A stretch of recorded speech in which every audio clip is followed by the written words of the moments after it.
Com relação a critérios ali de análise, né? O que é necessário, quais são as informações ali que a gente tem que validar previamente para conseguir fazer o pleito, né? Perfeito.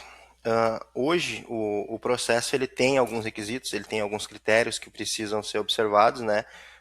Para a concessão do X, o ponto principal, talvez, seja a questão da inexistência de produção nacional, né?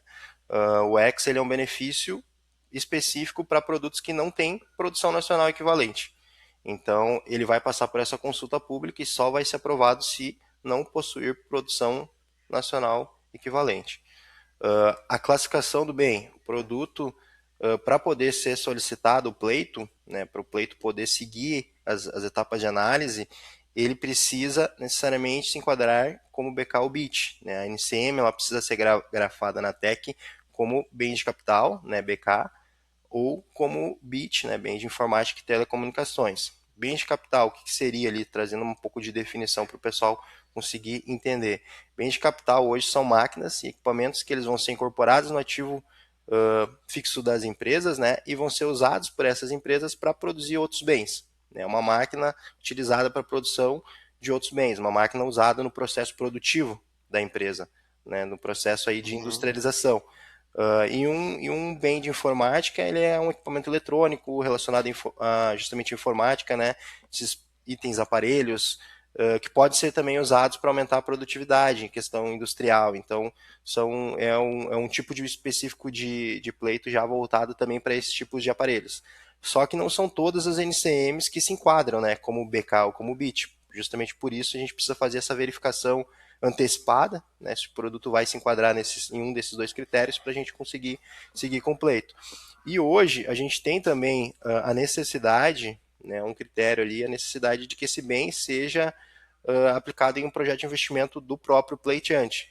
Né? É uma regra que surgiu com a resolução 512 em 2023, e hoje a gente precisa apresentar um projeto de investimento onde a empresa vai dizer aonde ela vai colocar aquele bem no seu processo produtivo, aonde ele entra, né, qual que é a aplicação desse bem, qual que é o objetivo que a empresa teve ao adquirir esse bem, ou seja, todas essas informações elas precisam ser atendidas para que o governo analise e para que o X seja concedido. Então, Uhum. se um desses quesitos, por exemplo, não for atendido, o pleito ele não vai ser aprovado. Né? Então, sim, como critérios básicos para a questão do pleito, hoje a gente pode colocar pelo menos esses três, né? Então, hoje aqui, uma empresa que importa uma máquina para revender, por exemplo, ela não vai ter esse projeto de investimento, porque ela não vai estar usando na fábrica dela mesma, né? Então, em teoria, ela não consegue fazer o pleito, É, né? o pleito em si, a gente não, se a gente não conseguir apresentar esse projeto de investimento, essa aplicação do equipamento dentro da própria empresa, a gente não consegue viabilizar o pleito, né? Até no Uhum. passado ainda era possível, né, o pleito para empresas que importavam para revender, mas hoje a solicitação em específico não pode, né? Ainda não se tem restrição quanto à aplicação depois disso na importação, né? Mas o pedido do X novo, o pleito que a gente solicita de análise perante o MDIC, ele hoje só pode para empresas que vão utilizar de fato bem no seu próprio ativo imobilizado, né? Então, depois que o X estiver publicado, qualquer empresa pode enquadrar nele, Isso. tanto o pleiteante quanto até empresas que vão utilizar para uma revenda depois, né? Isso, correto.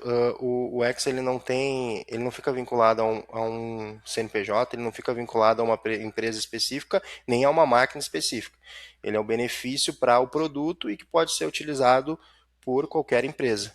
Né? Hoje na legislação não existe uma restrição que diga que o X não pode ser utilizado, né, ou que deve ser utilizado apenas por quem solicitou, ou que não possa ser aplicado para revenda, né? Então, a gente tem, inclusive, vários clientes que utilizam hoje nesse formato de revenda, né? E não existe um amparo legal que proíba, no caso da importação, mas por questões de documentais, exigências de pleito, a solicitação ela precisa ser feita por alguém que vai usar o bem, né?